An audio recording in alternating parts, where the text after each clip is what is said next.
예수의 십자가 곁에는 그 어머니와 이모와 글로바의 아내 마리아와 막달라 마리아가 섰는지라. 예수께서 자기의 어머니와 사랑하시는 제자가 곁에 서 있는 것을 보시고 자기 어머니께 말씀하시되 여자여 보소서 아들이니다 하시고 또 그 제자에게 이르시되 보라 네 어머니라 하신대 그때부터 그 제자가 자기 집에 모시니라. 하나님의 말씀입니다. 하나님께 감사합니다. 이제 주의 말씀을 들으시는 여러분 모두에게 그리스도의 은혜와 평강이 가득하길 주의 이름으로 축복합니다. 예수님이 십자가에 달려 죽으실 때 그때 그 예수님 십자가를 바라보던 여러 무리들이 있죠. 근데 성격상 나눠보면 그게 이제 두 무리로 나뉘는 거죠. 하나는 예수님을 한껏 조롱하고 저주하고 잘됐다 하고 침뱉고 멸시했던 한 무리가 있습니다. 그리고 가까이는 예수님을 십자가에 못 박았던 로마 군사들이요, 조금 떨어진 곳에는 제사장에 대한 무리들이요, 더 떨어진 곳에는 군중이 있겠죠. 그리고 그 가운데 도망친 예수님의 제자들도 저 멀찍이 있겠죠. 근데 제자들은 가슴 아프고 탄식하며 예수의 죽음을 이해해야 됐던 거예요. 사랑하는 선생님이 또는 스승님이 또는 주님이 십자가에 죽는 이 죽음을 신학적으로 이해해야 됐어야 됐고, 믿음으로 주님의 십자가 죽음을 바라볼 수 있어야 됐으며, 또 두려움 속에서 자신을 지켜야 할 겁도 나는 상황 속에서 극히 혼란 속에 떨어져 예수의 죽음을 바라봤을 겁니다. 그런데 또 한 무리가 있는데 그 제자들보다 더 강력한 한 무리가 있는 거예요. 그게 오늘 본 여인들의 모습이었어요. 그들은 뭐냐면 예수님의 고통에 가슴을 치고 아파하고 예수님을 사랑하여 피하기보단 더 예수님께 가까이 나고자 했던 한 무리예요. 참 놀라워요. 여기 이제 베드로가 앞장서서 있었거나 또 이렇게 우리가 알만한 사도들이 여인들, 예수님을 따랐던 수종을 들었던 여인들을 다 인도하고 우리 예수님 십자가에 좀 더 가까이 가자, 좀 더 가까이서 보자, 주님의 고난을 우리가 보자, 약속됐던 메시아의 고난 아니냐. 이사 53장을 읽으면서 이 죽음을 죽으시는구나 하시면서 주 앞에 이렇게 나가 독려했다면 멋있었을 거예요. 근데 사도들은 다 도망가 버렸어요. 저 어디선가 이러고 보겠죠. 근데 요한 빼놓고는 예수님의 십자가의 걸음에 가까이 나가지 못합니다. 근데 이제 오늘 본문에 보니까 여인들이 있었는데 여인 4명의 이름이 소개되면서 그들이 예수님 곁에 있었다고 되어 있죠. 25절, 예수님이 십자가 죽으시는 그 십자가 곁에는 그 어머니가 있었고 이모가 있었고 글로바의 아내 마리아가 있었고 막달라 마리아가 있었다고 4명이 소개되고 있습니다. 근데 마태복음 27장 55절에 가게 되면 역시 이 4명의 여인이 나옵니다. 20장 55절 보면 예수를 섬기며 갈릴리에서부터 따라온 많은 여자가 거기 있어 멀리서 바라보고 있으니, 이 많은 여자 가운데서 4명의 여자가 포함되어 있는데, 근데 그때는 이제 멀리서 바라봤다 이렇게 되어 있어요. 근데 이제 오늘 본문에는 예수님 십자가 곁에 있었다. 이거 어떤 상황을 설명하냐면, 예수님을 십자가에 못 박을 때, 딱 박을 때, 그때 형이 집행되는 순간에는 아무도 십자가 곁에 갈 수가 없죠. 그게 다 일정하게 다 멀리 떨어지게 한 것이죠. 그냥 그때 마태복음 27장의 내용은 예수님 형 십자가에 박힌 형장까지 따라온 거예요. 울며 따라오고 가슴 찢는 고통 속에서 예수님 십자가를 바라보면서 예수님 잡힌 이제 십자가 박히는 모습을 본 거죠. 그걸 보고 가슴을 치고 있다가 형 집행이 다 되어졌어요. 십자가에 달려 서서 이제 그걸 지켜본 형을 집행했던 군사들은 다 물러나가고 그걸 지키는 몇 명만 있겠죠. 그러자 오늘 본문에 나온 4명의 여인이 용기를 내어 예수님 십자가까지 거친 작은 소리로 말씀하시는 들을 들을 만한 데까지 용기 내어 그 앞에까지 다가간 거죠. 예수님께 나간 거예요. 마리아가 다가가고 또 그 옆에 부축히고 또 발장을 끼고 갔겠죠. 서로 가면서 예수님께 앞으로 나간 거죠. 조금이나 가까이 가서 주님 배우려고, 주님 배우려고. 이 용기를 낸 분들이 여인들이다라는 사실은 우리 참 많은 걸 생각하게 돼요. 이 남자들은 다 어디 갔나? 사도라 하고 제자라 하고 직접 가까이 가르침 받고 했던 자들은 다 어디 있나? 능력을 부여받고 예수님께서 파송하여 가서 다 복음을 전하고 능력 있게 능력 행했던 이들은 다 어디 갔나? 하나님께서는 약한 자에게 은혜를 주세요. 아마 우리는 이 십자가 현장 안에서 가장 가까이 있을 자들은 사도들이라고 생각했을 거예요. 12제자라고 생각했을 거예요. 근데 제 중에 하나는 예수님을 바로 넘긴 자가 되어지고 요한 빼고 나머지는 다 어디 갔는지 이게 여기 십자가 가까이 있지 않습니다. 하나님께서는 기대될 만한 능력이 있는 자가 이 고난의 자리에 같이 있지 않고 뜻밖의 분들이 같이 있다.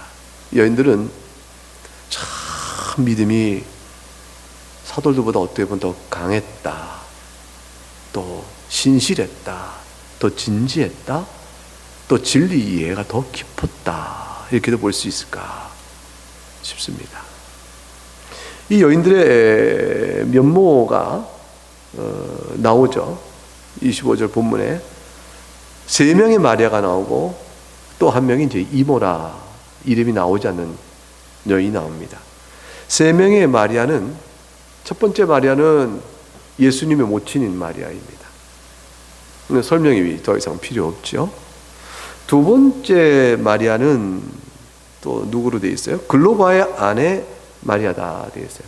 근데 글로바의 아내요, 아내가 왜 여러분 성경에 작은 자로 되어 있냐면 헬라어 원문에 없습니다. 글로바의 마리아 이렇게만 되어 있어요. 근데 글로바의 마리아인데 글로바하고 마리아하고 어떤 관계냐? 그 관계 설명을 아내라고 해석해 넣는 것이 어떤 점을 딸로 봅니다. 글로바의 딸인 마리아다 이렇게 보기도 하고 글로바에게 속한 마리아예요.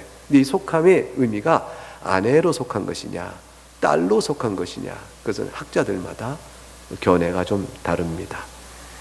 근데 이 글로바의 아내는 이제 누군지 아냐면 마태복음 27장 56절에 가게 되면 그 중에 막달라 마리아가 있었다, 또 야고보와 요셉의 어머니 마리아가 있었다, 세베대의 아들들의 마리아가 있었다, 어머니 되었다 이렇게 돼 있어요. 그러니까 세베대 아들들의 어머니는 그 뒤에 나오는 이모에 해당됩니다. 그러면 여기서 말하는 글로바의 아내 마리아라 이렇게 되어 있는 분은 마태복음 27장 56절에 의하면 야고보와 요셉의 어머니 마리아인 줄 알 수 있습니다. 근데 여기서 야고보는 작은 야고보예요. 그래서 알페오의 아들이라 일컫던 작은 야고보가 이 마리아, 글로바의 아내 마리아의 아들이 됩니다. 그 요셉, 마가복음 요셉으로 되어 있는 그의 어머니 마리아가 되어집니다. 그리고 나서 이제 그 세 번째 마리아가 나오는데 이게 이제 막달라 마리아죠. 막달라 마리아는 이제 여러 가지 이 여인의 과거 직업이 죄인된 여인이었다 해서 창녀였을 것이다 이렇게 또 생각하는 이도 있는데 그거는 막달라 마리아 직접 관련된 단어가 없습니다. 사람들이 생각해서 그렇게 한 것인데 막달라 마리아와 관련된 성경에 표현된 한 가지 명확한 사건은 뭐냐면 귀신 들린 여자라는 거예요. 누가복음 8장 1절부터 3절에 나오는데 그 예수께서 각 성과 마을에 두루 다니시며 하나님 나라를 선포하시며 복음을 전할 때 12제자가 함께했습니다. 그때 또한 악귀를 내어 쫓으셨다. 병고침 받은 어떤 여자들 그 가운데 이제 곧 7 귀신 나간 자 막달라인이라 하는 마리아와 이렇게 돼 있어요. 막달라인, 그러니까 막달라가 이제 지역 지명 이름 같은 인상을 주죠. 그래서 그 막달라에 살았던 마리아다, 7 귀신 나간 자라 해서 누가복음 8장 2절에 나와 있는 내용으로 알면 그 하나가 막달라 마리아가 어떤 여인인지 알게 됩니다.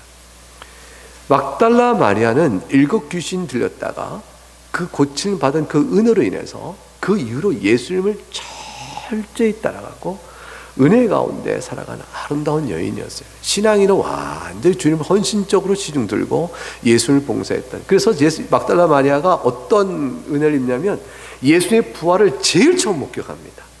그 이제 마가복음 16장 9절에 예수께서 안식 후 첫날 이른 아침에 살아나신 후에 그다음에 이렇게 돼 있어요. 전에 7 귀신을 쫓아내주신 막달라 마리아에게 먼저 보이시니. 그래서 가장 이 죄된 세상 속에 극심한 고통과 비참함 속에 살던 여인이죠. 7 귀신들이 이 막달라 마리아가 정상적인 생활을 했겠어요. 가장 비참한 가운데 있는 여인인데 주님이 그를 고쳐주셔서 끌어내신 이후에 가장 영광스러운 모습으로 살게 하세요. 복되게 주님을 따라다니며 주님을 시중들며 주의 말씀을 듣고 배우며. 근데 막달라 마리아 그 마음속에 큰 은혜의 깨달음이 있었을 거예요. 예수 그리스도께서 오시면서 성경에 이를 때 메시아 그가 오면 옥에 갇힌 자를 내어줄 것이며 병든 자가 나을 것이며 귀신을 내쫓으며 라는 말이 나올 때마다 아멘 그랬을 거라면 아멘. 자신의 경험이고 자신의 간지, 내게 비친 은혜의 분량이 넘치도록 있으니까 그 은혜를 잊지 못하죠. 사랑하는 여러분, 우리가 다 예수님께 용서받았던 은혜들을 생각해 보세요. 내가 이 죄도 용서받았구나 하고 주 앞에 감사해요 이렇게 눈물 흘리고 찬송했던 걸 생각해 보세요. 그걸 생각해 보면 주님을 따라다니는 신실한 제자의 삶을 살고자 하고 주님을 사랑하는 마음이 이렇게 막 있잖아요. 용서받은 죄를 다 잊어버리면 주님을 사랑하는 마음이 없어지죠. 사실은 늘 내가 어떤 자였는가, 어떻게 구원을 받은 자인가. 사도 바울도 내가 죄인의 괴수라 이렇게 잊지 않아요. 바울 사도가 사도적 신분으로 살아갈 때에도 여전히 연약하여 죄를 범하는 일들이 많이 있었겠지만 그런 일들은 다 뭘 상기시키냐면 자신이 어떤 자인 걸 다 보여주는 거예요. 사도 바울이 순간 어떤 상황 속에서 모면하고자 꾀를 내거나 순간 거짓말을 한 일이 있게 되면 사적인 일이죠. 사도적 직분에 따라 거짓말한 게 아니고 진리를 거스렸다는 뜻이 아니라 사도도 한 개인으로 살아가는 생활 속에서 혹 그런 일이 있게 되거든. 그 자신 속에서 그 모습 속에 과거에 제가 자신이 진리를 대항하여 거슬려 얼마나 악했던가를 쑥 생각나게 하는 거죠. 예, 그런 모습 안에서 그리스도의 은혜를 바라보듯 주님을 더 사랑하듯 고백이 나오는 거예요. 내가 죄인의 괴수라, 사도 가운데 가장 작은 자라. 이 고백을 한없이 자신을 낮추어 은혜를 높이고 나가게 되듯이 막달라 마리아 같은 여인은 다른 사람보다 훨씬 비참한 상태에 있었는데 받은 은혜의 구원이 너무 커서 그리스도의 복음의 은혜를 마음에 아마 누구보다 사랑하는 은혜가 있었을 거예요. 우리 모두가 다 그렇다. 그겁니다. 우리 마음에 주의 용서가 큰 자는 그 옥합을 깨뜨린 여인에게도 주님이 그러셨잖아요. 죄 사함이 저는 커서 내게 베푸는 은혜도 크다 했어요. 죄 사함을 깨닫는 은혜 분량 많고 주님을 사랑한다. 이 막달라 마리아는 그런 여인입니다. 마리아가 셋이 이렇게 있어요. 근데 이제 또 한 여인이 이제 이모라 나와 있어요. 이는 누구냐면 이름은 살로메입니다. 요한 사도는 이름을 안 밝혔어요.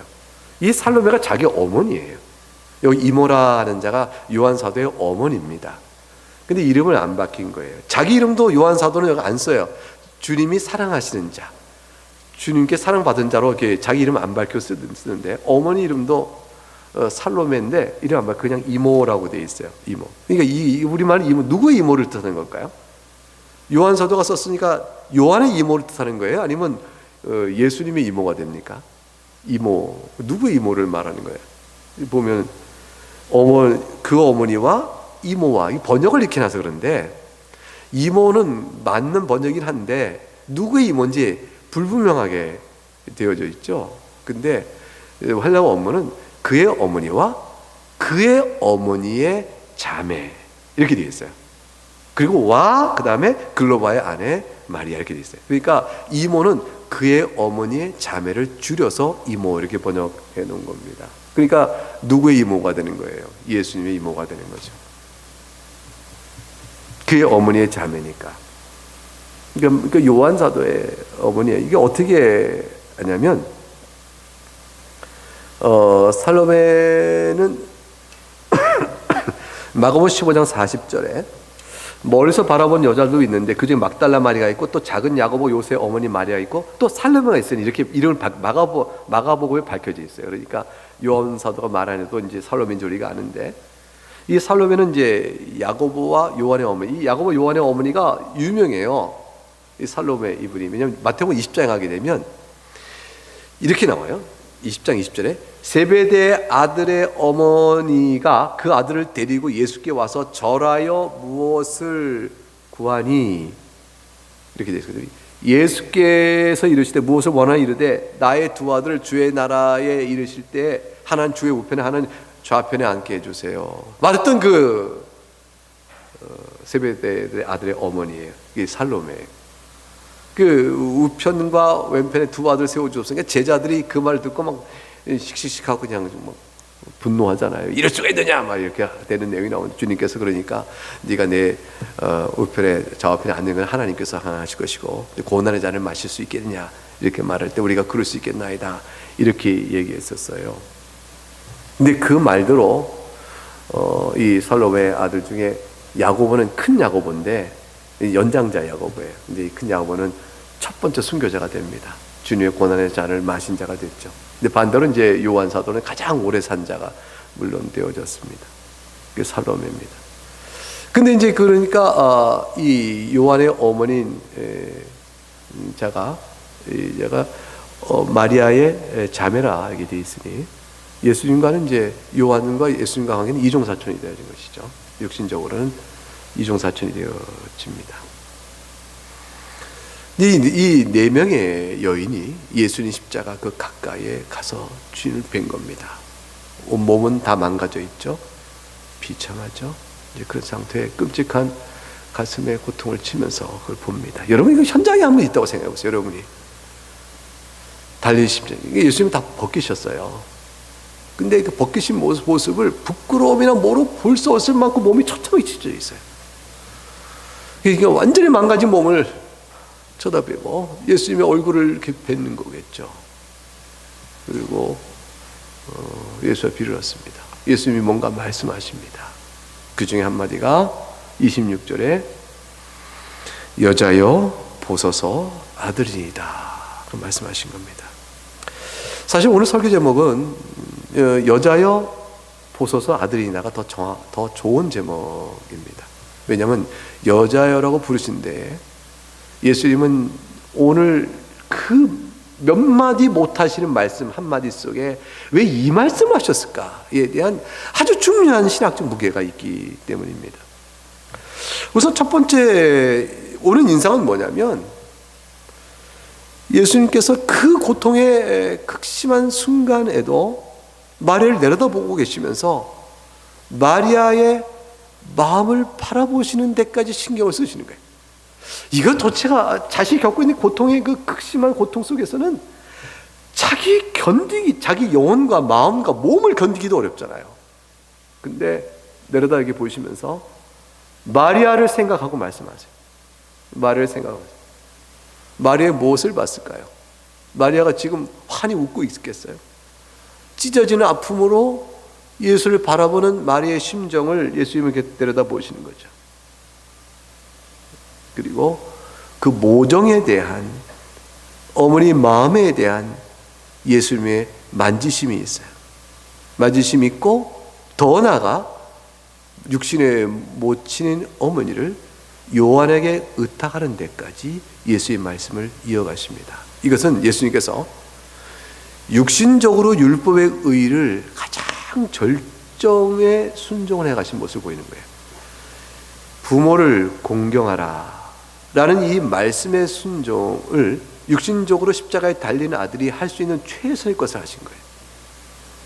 예수님은 그 마리아의 마음을 살펴 하신 말씀 속에 그가 율법으로 흠없는 자임을 우선적으로 이렇게 비춰 보입니다. 이건 감동적인 모습이죠. 이걸 이제 제3자의 입장에서 보게 되면 저자가 죽어가는 저 때에 모친인 마리아의 뜰 살피는구나. 누구라도 볼 수 있는 모습. 여기 이제 이게 첫 번째 인상에서 보는 모습이죠. 누구라도 십자가에 달려 죽는 예수 저자가 저 죽어가는 극심의 고통 속에서 혀를 뚫고 차겠죠.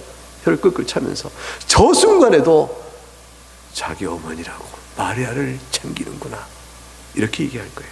그 모습이 보이는 제3자에게도 보이는 모습입니다. 그런데 그 모습을 넘어서 예수 그리스도의 율법에 흠없는 자라는 이 아들로서의 모습이 이 말씀 속에 담겨있는 전체 뜻이 아닙니다. 왜냐하면 그런 뜻이었다면 어머니라고 불렀을 거예요. 그것이 전부였으면 어머니 그랬을 겁니다. 예수님은 특이하게 부르셨어요. 뭐라 했냐면 여자여 그러셨어요. 왜 그렇게 부르셨을까? 왜 그 순간에? 그것은 그 모습에 그 말씀드린 내용 외에 더 깊은 한 가지 뜻을 마리아를 사랑하는 마음으로 함께 와 있는 여인들을 포함하여 이 글을 읽고 있는 모든 우리들을 포함하여 주시는 메시지가 있는 것이죠. 어머니를 가리켜서 여자여 부른 일이 첫 번째가 아니에요. 어느 때 있었냐면 요한복음 2장 4절에 가나 혼인잔치 때도 주님께서 마리아를 가리켜서 여자여 이렇게 부르셨어요. 여러분 그 생각나십니까? 요한복음 2장을 열어보세요. 요한복음 2장 여기 보면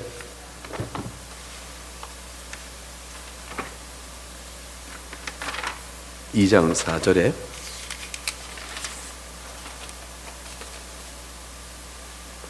예수께서 이르시되 여자여 나와 무슨 상관이 있나이까 내 때가 아직 이르지 아니하나이다. 조금 퉁명스러운 것 같고 어떻게 보면 냉정한 되게 말씀을 하신 것 같죠. 3절에 포도주가 다 떨어지니까 혼인집에 마리아가 예수의 어머니가 마리아가 예수님께 이르되 저들에게 포도주가 없다 이렇게 말합니다. 그래서 예수님께서 여자여 나와 무슨 상관이 있습니까? 내 때가 아직 이르지 아니한다 이렇게 대답하신 내용의 여자여라고 부르십니다. 그래서 11절에 가보니까 예수께서 이렇게 하셨습니다. 첫 표적을 갈릴리 가나에서 행하십니다. 실제로 문맥의 흐름을 보게 되면 4절에 내 때가 아직 이르지 아니한나이다 하니 5절에 그의 어머니가 하인들에게 말하기를 너에게 무슨 말씀하셨는지 그대로 순종하라. 이 마리아는 뭔가를 기대하고 있어요. 그리고 나서 실제로 물을 다 채우라 7절에 말씀하시니 떠서 연회장에 갖다 주니 그 떠서 가져간 게 다 포도주예요. 그러니까 마리아가 예수님께 포도주가 없다라고 말하고 상황을 알리고 예수님이 무슨 상관이 있나니까 여자여라고 말한 뒤에 마리아는 뜻밖의 응답을 보이죠. 말씀하신 대로 행하라고 해요. 그리고 갖다 주니 물이 포도를 변하는 사건이 2장에 기록되어 있습니다. 어떤 흐름이에요 이게? 어떤 흐름이에요 이게? 예수님께서 여자여 나와 무슨 상관이니까 라고 말할 때 그때 여자라고 말씀하신 내용은 주님께서 이 가나 혼인잔치에 포도가 떨어진 이 계기에 물을 포도주로 바꾸신 표적을 행하실 의사가 있으세요. 예수님 그 뜻을 갖고 계세요. 즉 그걸 행하실 찰나에 그래서 행할 찰나인데 물론 마리아가 찾아와 상황을 알려줍니다. 예수님이 비로소 하셨겠어요? 예수님이 알고 계시죠. 포도주가 떨어졌고 이 상황 속에 물을 포도주로 바꾸어 예수의 표적을 행하실 의지를 갖고 계신 그 상황에 마리아가 상황을 알려줍니다. 예수님은 그 상황 속에서 마리아의 말을 청을 듣고 행하시는 일이 아니고 자신의 뜻에 따라 자신이 첫 표적을 행하실 때가 되었음에 이 상황에 따라 물을 포도로 바꾸실 그분이시므로 마리아에게는 모친으로 아들에게 말하거나 이 상황에 대해서 당신이 말하는 것과는 상관이 없습니다. 당신이 나에게 청하는 어머니로 청하는 어떤 것도 상관이 없습니다. 이거 가로 열고 닫고 내가 표적을 행할 것이나 이 표적은 당신이 어머니로서 청을 받아 행하는 것과는 아무 상관이 없는 것입니다. 어머니로 청하신다 하여 내가 행하는 일이 아니라 내가 메시아로서 행하는 일임으로 행할 것입니다 라는 뜻의 암시가, 이게 당신과 무슨 상관이 있습니까? 여자여 라고 부른 뜻에 담겨 있는 거예요. 이 여자여라고 말하는 그 순간 예수님은 마리아 앞에 더 이상 아들로 서 있지 않습니다. 여자여 부르는 그 순간에 예수님은 이제 약속된 메시아로 서 있는 거예요.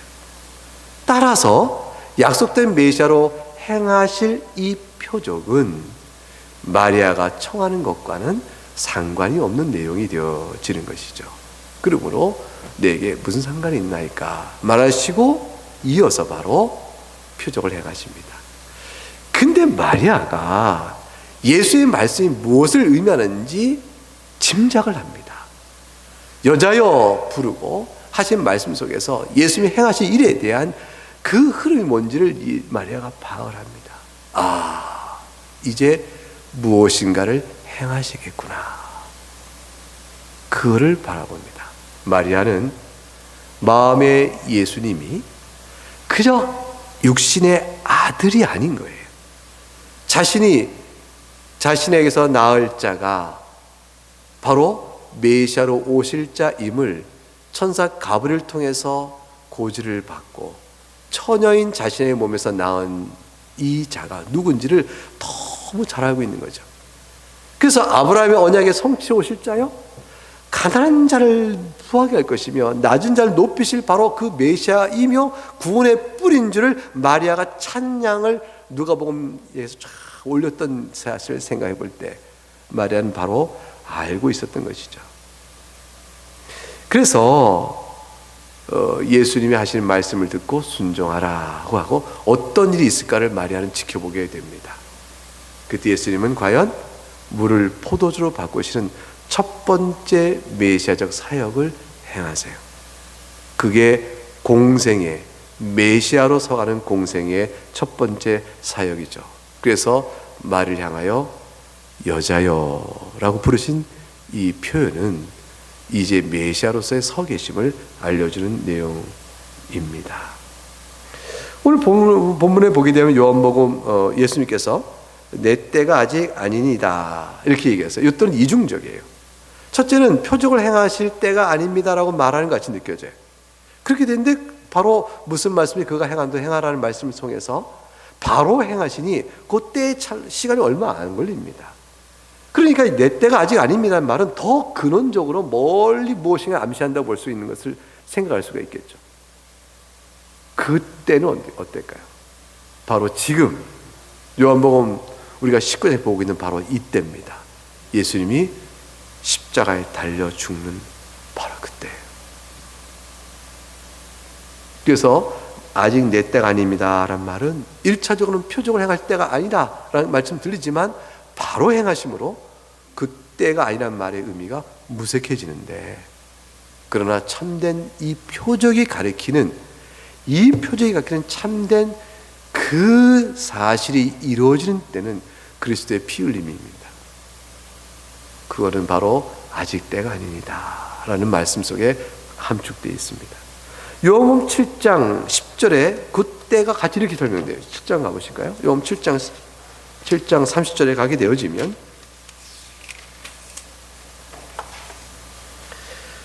그들이 예수를 잡고자 하나 손을 대는 자가 없으니, 그 다음 뭐로 되어 있습니까? 이는 그의 때가 아직 이르지 아니하였습니다. 이렇게 말씀했습니다. 요한복음 12장 27절을 또한 가면 지금 내 마음이 괴로우니 무슨 말을 하리요? 나를 구원하여 이때를 면하게 하여 주옵소서. 그러나 내가 이를 위하여 이때에 왔나이다. 면하게 하기를 원했던 바로 이때, 그리고 이때를 왔다는 이때는 바로 예수님의 고난이요 죽음으로 이루어지는 때를 의미합니다. 그러므로 예수님이 이 땅에 오신 사역의 절정의 순간이에요. 오늘 요한복음 19장 본문의 순간인 겁니다. 이제 그때가 왔죠. 그리고 주님께서 마리아를 향하여 마지막 숨 거두시기 전에 여자여 라고 부르심으로 인하여 주님의 여자로 공생의 시작을 알리셨던 메시아적 시작이 여자로 부르심으로 인하여 그의 죽으심으로 공생의 마지막 사역의 절정을 이루시고 계신 것이죠. 그 말씀 속에는 바로 그 모든이 들어있는 예수님의 메시아 사역의 전체를 함축하여 제시해주고 있는 의미 있는 말씀입니다. 만일 그냥 어머니를 살피는 아들로서의 도리로 예수님이 말씀하는 거에 불과했다면 어머니, 이게 훨씬 좋은 말이죠. 어머니요, 친근하게 불렀던 어머니요, 어머니요, 보라 저자가 당신 아들입니다. 요한이 내가 당신이 하지 못했던, 아들로 당신을 돌보지 못했던 모든 일을 요한이 할 겁니다 라는 말로 마지막 남기신 효성의 극치, 율법의 의를 이루시는 아름다운 모습을 보이는 것 자체로만 끝났겠죠. 근데 주님은 그 뜻을 이루시는 모습 속에서 사실은 여자요라고 말씀하심으로 메시아적 사역을 드러내시니, 그걸 넘어서서 이제 물을 포도주로 바꾸셨던 예수님의 그 표적이 가리키는 고난의 사역을 이루셔서 마리아의 죄 용서와 모든 죄를 용서하시는 그런 메시아적 사역을 이루신 것을 그에게 말해 주셨습니다. 마리아가 이 말을 어떻게 알아들었을까요? 갈릴리 가나에서 혼인잔치 표적을 했을 때 마리아는 바로 저가 무슨 말 하든지 순종하라 하고 마리아는 짐작가는 바가 있어서 즉각적으로 옮겼습니다. 마리아는 짐작가는 바가 있었던 것이죠. 짐작가는 바가 있었어요. 지금 이 말을 들은 마리아는 어떤 형편에서 예수님 말씀을 알아들었을까? 짐작가는 바가 어땠을까? 마리아는 훨씬 더 깊게 알아들었을 거예요.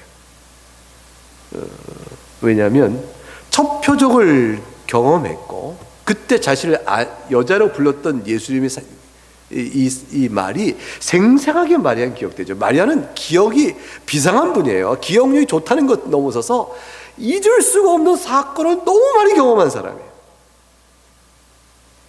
천사의 수태고지, 그로 인해 깨닫고 찬송을 올렸던 모든 말씀의 기억들 뿐만 아니라 예수님이 12살, 예수님이 어렸을 때 자신에게 나타난 시므이가 누가복음 2장에 말하잖아요. 아기 예수를 가지고 성전에 오자 그때 시므온 이렇게 말해주죠. 누가복음 2장 34절과 35절에 이런 이스라엘족 많은 사람을 패하거나 흥하게 하며 비방을 받는 표적이 되기 위하여 세움을 받았고 또 칼이 네 마음을 찌르다리니 이는 여러 사람의 마음의 생각을 드러내려 함이라. 예수님의 죽으심에 대한 그로 인해서 사람 사이에 흥한 자가 있고 망하는 자가 있게 될 것이라. 그리스도를 믿는 자는 흥할 것이요 그렇지 않은 자는 망하게 될 것임을 말해주는 시몬의 예언적 표현을 아기 예수를 안고 있고 성전에 왔다가 마리아가 다 들어요. 그리고 누가복음 26장 그 2장 36, 38절에 안나 선지자가 결혼 후 7회 동안 남편과 함께 살다가 과부가 된 안나, 이 개역 개정 성경에는 안나의 7년 생활과 그 후에 과부 생활은 전부 다 84세가 될 때까지 홀로 살았다고 이제 해석하고 있어요. 성전을 떠나지 않고 주야로 금식하며 기도했던 안나는 이스라엘 위하여 기도했는데 마침 아기 예수를 보자 이렇게 말했죠. 하나님께 감사하며 예루살렘의 속량을 바라는 모든 사람에게 아기 예수에 대해서 말했다. 예수의 속량을 바라는 것은 메시아 오심이거든요. 이가 메시아임을 안나가 말했습니다. 이 모든 하는 말을 마리아가 다 들어요. 듣고 누가복음 2장 50절과 52절에 이렇게 설명합니다. 마음에 깊이 두었다. 마리아가 마음에 새겨둡니다. 마리아는 너무 이상한 경험을 많이 해요. 예수님을 잉태하고 출생하면서 도대체 이 아이는 누군가? 약속된 메시아, 하나님 보내신 바로 그분이시구나. 그걸 보면서 예수를 키운 마리아입니다. 그리고 12살 때 경험했던 사건이 있죠. 12살 때 예수님이 베들레헴에 갔다가 돌아오지 않아요. 예루살렘에 갔다가 돌아오지 않고 예수님에서 일행 중에 있는지 않는데 예수님이 안 따라옵니다. 허겁지겁 갔더니 성전에서 거기 있는 랍비들과 이야기를 나눕니다. 어찌 나를 찾으셨습니까? 내가 내 아버지 집에 있어야 될 줄을 알지 못하셨습니까? 이렇게 하는 내용의 대목이 나옵니다. 이 모든 내용들은 6월절에 예루살렘에 갔을 때 성전에 더 가려져서 랍비들과 지혜롭게 얘기했던 그 아들의 모습 안에서 네가 어째 이러느냐 라고 말을 했지만 예수님이 어째 나를 찾으십니까? 라는 말 속에서 마리아는 깊이 마음에 둔 일들이 있죠. 그리고 가나 혼인잔치의 표적 베푸심의 내용을 압니다. 이분은 메시아이시다. 그렇게 마음에 든 마리아가 예수의 죽음의 현장 안에서 찾아와 예수의 죽음을 볼 때 그의 고난의 죽음을 마리아는 우리를 위하여 죄값을 이루기 위하여 죽으신 분이라 하는 사실을 이해할 만한 그런 말이었다고 생각할 수가 있죠. 예수님은 실제로 자신의 죽으심을 얘기했고 다시 살 것이 얘기했기 때문에 그 말씀을 제자들은 다 어떻게 들었는지 흩어졌지만 마리아는 마음에 새겨 들었을 것이라 볼 수 있습니다. 그러므로 여자여 보라 당신의 아들입니다. 이 말 속에서 마리아는 단순히 나를 육신의 삶을 보존해 줄 아들로 이 요한을 내게 알려주는구나 하는 것에 대한 감동, 그걸 넘어서게 됩니다. 내 영혼을 구원할 메시아이시여 예수님에 대한 신앙 고백이 이때 마리아 안에서 더 깊게 우러나게 됩니다.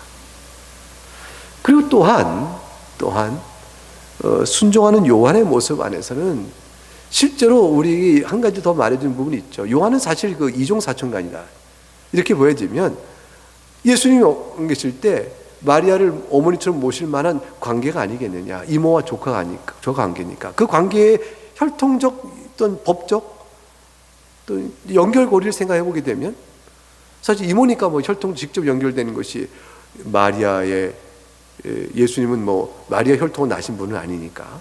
이제 그러나 관계적으로 요한에게 맡길만 하지 않냐 이렇게 생각하는 수도 있겠지만 사실 뭐 마리아에게는 예수님 말고도 요셉과의 관계 속에 낳은 자녀들이 있었어요. 그러니까 예수님이 안 계시다고 해서 마리아를 돌볼 육신의 자녀가 없는 게 아닙니다. 요셉과의 관계 속에 낳은 예수님의 형제들이 있으니까. 그러니까 그런 맥락에서 요한에게 부탁한 것은 아니라고 볼 수가 있죠. 훨씬 더 깊은 의미가 있어요. 같이 예수님의 죽으심을 통하여 구원받는 형제에 된 무리들 가운데 살핌과 보살핌. 예수님께서는 사실 요한 사도가 알려주고 있는 것이 누가 내 형제요, 내 어머니요, 내 동생들이냐 이렇게 말씀하신 내용이 있어요. 이게 마태복음 12장이 나오는데 12장 48절에 누가 내 어머니요, 내 동생들이냐 말씀하고 제자들을 가리켜 말씀하시기를 나의 어머니와 내 동생들을 보라.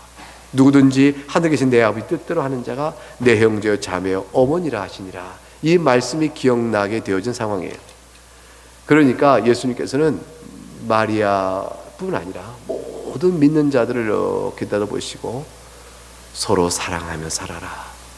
이 땅에 살면서 여러분이 육신의 관계 안에서는 돌봄을 받지 못하는 일이 있다 할지라도 육신의 관계 안에서 여러분을 돌볼 자가 아무도 없다 할지라도 여러분이 그리스도 안의 형제 자매에 대한 자들 가운데 교통하며 사귀며 서로 형편을 돌아보아 돕고 형편을 돌아와 기도하며 그 가운데 마음을 두고 의지해 살라.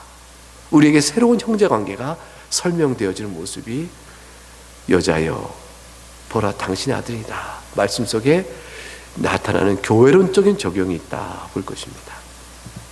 세 가지 의미가, 첫째는 예수님과 마리아 사이의 육적인 관계 안에서의 율법의 의를 이루시는 아들로서의 관계 모습이 있지만 가장 중요한 것은 기독론적 의미죠. 예수님이 행하신 구원사의 의미예요. 메시아로 죽으시는 의미 속에서 여자의 부르심으로 공생의 시작과 끝을 맺으시는 의미가 있고, 그 세 번째는 교회론적 적용이 있는데 바로 요한에게 자기 어머니를 의탁함으로 누가 내 어머니요 내 동생이냐, 다 답은 내 아버지 뜻대로 행하는 자가 내 형제요 자매요 어머니라 했으니 교회 안에 성도의 교통 속에 주고 있는 큰 의미가 있다 할 것입니다. 예수 안에서 사랑하고 예수 안에서 서로 구원받은 죄사함받은 십자가에 달리신 주님을 바라보며 살아가는 것이라 볼 것입니다. 이런 의미를 담고 주님은 십자가상에서 그 고통스러운 호흡 가운데 몇 마디 말을 못하시는 가운데 이 말을 내려주신 것이에요. 요한이 이 말을 듣고 그때부터 자기 집에 모시니라 되어 있어요. 사도들은 아무것도 없이 이게 빈털터로 산 것이 아니고 자기 일정한 삶의 집도 있고 이런 것들, 베드로는 또 자기 아내가 또 있었죠. 삶의 기초는 있었죠. 그래서 요한은 자기 집 마리아를 모시고 살았습니다. 그 이후에 마리아의 생애가 어땠는지 그거는 성경이 더 이상 나타내 보이지 않습니다. 그렇게 한 인생을 살면서 마리아는 주의 용서하신 구주 되신 은혜를 생각하고 자기 육신을 통하여 그 구주가 왔다는 이 어마어마한 놀라운 사실과 어려서부터 예수님의 자란 성장기의 기억과 공생애 동안 그가 행하신 것과 십자가에 놀라우신 이 장면과 그 자신의 내려진 여자여 여자의 두 마디 속에 연결된 주님의 모든 사역을 기억하면서 하나님을 찬송하며 복된 인생을 살다가 낙원에 이르렀을 것입니다. 우리도 그 은혜를 기억하고 주 앞에서 복된 인생을 살아가는 우리 모두가 되어야 할 것입니다. 이제 찬송하겠습니다.